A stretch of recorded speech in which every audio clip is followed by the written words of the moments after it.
In 1974, the World Health Organization established the Expanded Program on Immunization, or EPI. This is a program which aims to strengthen vaccine programs, supply and delivery, and ensure universal access to all relevant vaccines for all populations across the life course. Just 2 years later, the Philippines followed suit with 6 vaccine-preventable diseases, or VPDs, included in the EPI, such as tuberculosis, poliomyelitis, diphtheria, tetanus, pertussis, and measles. EPI is now called the National Immunization Program, or NIP, which provides immunity against 14 vaccine-preventable diseases versus only 6 in 1976. The NIP has expanded population coverage beyond infants and mothers to include school children, adolescents or youth, senior citizens, and those in special situations. It has several strategies and objectives in order to achieve its goal of reducing morbidity and mortality rates due to vaccine-preventable diseases. The program manages vaccine supplies, preventing stockouts, and ensuring reliable demand forecasting, including needed buffer stock at national and sub-national levels. Here is the summary of the National Immunization Program vaccines by route of administration, injection site, and schedule. In the Philippines, the National Immunization Program has led to the significant reduction of morbidity and mortality rates due to vaccine-preventable diseases such as diphtheria, tetanus, and measles. In terms of mortality, deaths due to diphtheria, pertussis, neonatal tetanus, and measles significantly dropped from 1989 to 2015. Deaths from pertussis and diphtheria were zero since 1989 and in 1996 respectively. Deaths due to tetanus continuously dropped over the years, while deaths due to measles dropped to zero only starting in 2006. However, deaths from measles rose in 2013 to 2014 in several provinces due to large measles outbreaks. This shows that immunization saves lives, prevents diseases and their spread among families, neighbors, and loved ones, resulting in healthier communities. Meanwhile, the Philippine Pediatric Society also came up with the Childhood Immunization Schedule. The Childhood Immunization Schedule presents recommendations for immunization for children and adolescents based on updated literature, experience, and premises that are current at the time of its publication. Now, how is their recommendation different from that of the National Immunization Program? The Philippine Pediatric Society has recommended vaccines that are not included in the National Immunization Program, such as hepatitis A vaccine, and vaccines for high-risk groups like rabies vaccine, meningococcal vaccine, and cholera vaccine.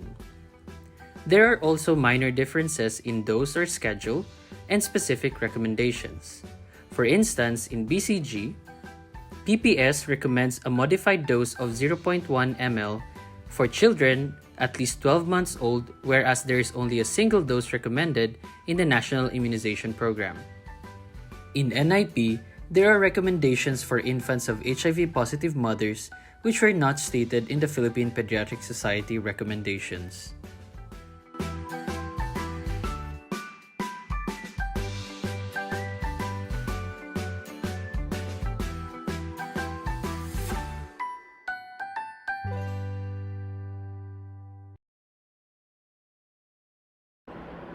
Theodora, ano ba ang dapat kong malaman? Ano? Teddy, sabihin mo na. It's about time. Alam mo kung ano sinasabi nila? Last year pa namin alam, Ma.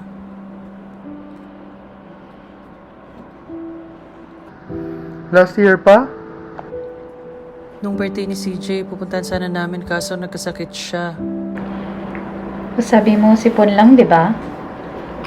Kasi ang sabi mo, runny nose with no fever. Pero nag-Zoom call kami. Nakita ko yung rash. Macupopular. At may Koplik spots sa loob ng bunganga niya. Ayoko mapahiya ka kung hindi ka nasabihin ng totoo. Na ano? Anong alam niya na hindi ko alam? Ate, obvious naman po. Obvious? Hindi sa akin. Normal lang magkasakit ang mga bata. Yung mga vaccine-preventable diseases. Kaya nga ako nandito eh. Ate, Roberto! Ma, bakit ako? Please! Roberto! Ma, mas maganda kung sa kanya manggagaling. Ate, pamilya mo kami. Dapat kung may public health concern, dahil involved lahat, alam dapat namin. Habang buhay ka na lang ba magsisinungaling sa amin? Kala mo ba, Bobby? Madali lang sa akin to. Kaya nga sabihin mo na para di ka na mahirapan. Oo na, aminin ko na.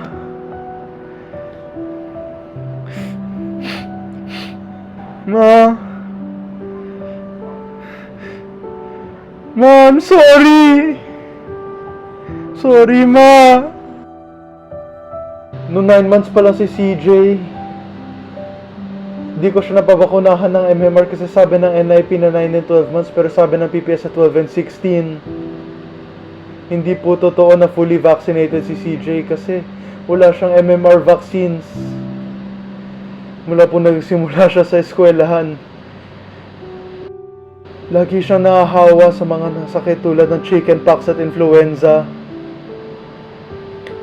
Nagkaroon din siya ng measles at yun na nakita ni Bobby. Nalito po kasi ako. Nung nakilala ko si Frodo. Ang totoo po niyan, siya po ang nagsabi na sundan ko ang PPS, Ma. Sorry, Ma. Sorry. I'm sorry, Ma. I'm sorry, Ma. Sorry, Ma. Do you honestly think na magkaiba ang benefits nila? Hindi naman sa ganun, Ma. Alam ko naman both try to meet vaccine demands eh. Pero both may problema sa ground level. Minsan sa distribution, cold chain, or organization. Kaya hindi ko na-meet yung recommendations para sa amin, Ma.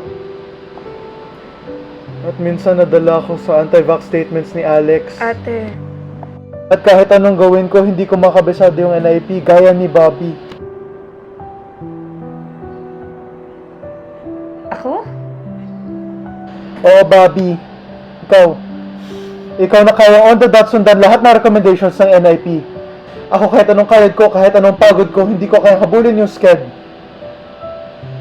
May NIP man o PPS, di ba? Meron kang pentavalent, meron kang rotavirus, lahat. Meron ka. Sinend mo lang sa akin yung sked, Bobby, pero hindi mo na-explain. Alam mo yung totoo, litong-lito na ako sa'yo. Litong-lito na ako sa'yo, Bobby.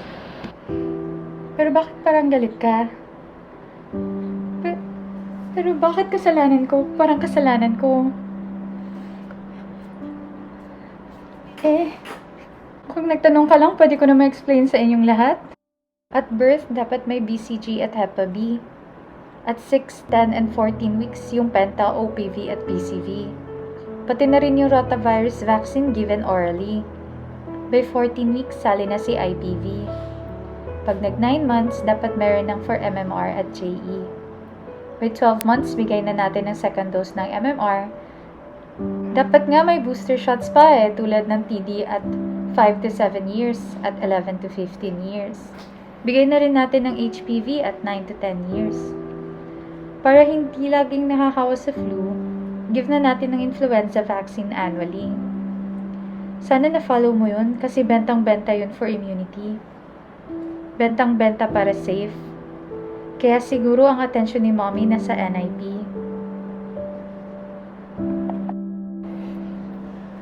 Are you saying I'm unfair sa PPS? No, Ma. I'm saying you have your favorites. Hindi totoo yan. Ma, nalala mo? Yung Hepa A vaccine? Di ba recommended yun ng PPS na ibigay after 12 months? Tapos 2-dose series yung inactivated. Pero wala sa listahan ng NIP yun. Tapos nalala mo nung pumunta ako sa Calabarzon, nagka-typhoid outbreak. Tapos nagalit ka sa akin kasi nahawa ako pero wala kasi yun sa NIP covered vaccines. Tapos nagpunta si Teddy sa bundok, nanganak siya doon. Tapos nag-fail yung cold chain, di dumating kay Teddy. Yun yung panganay, nagka-TB meningitis. Anak, NIP has vaccines against 14 VPDs. Ma, I know. I know naman, naintindihan ko naman, pero may other VPDs na hindi covered ng National Immunization Program. Pero meron sa PPS. Gaya ng Hepa A, rabies, cholera, tsaka meningitis. But that's okay. That's okay. Ang importante sa akin, mabigay sila when needed, kahit late. Okay lang dahil may catch-up schedule naman sila. Possible ang herd immunity, and that's good enough for me. Lalo pa man din ngayon. Nandyan si Alex. Na may confidence sa vaccines. Noon.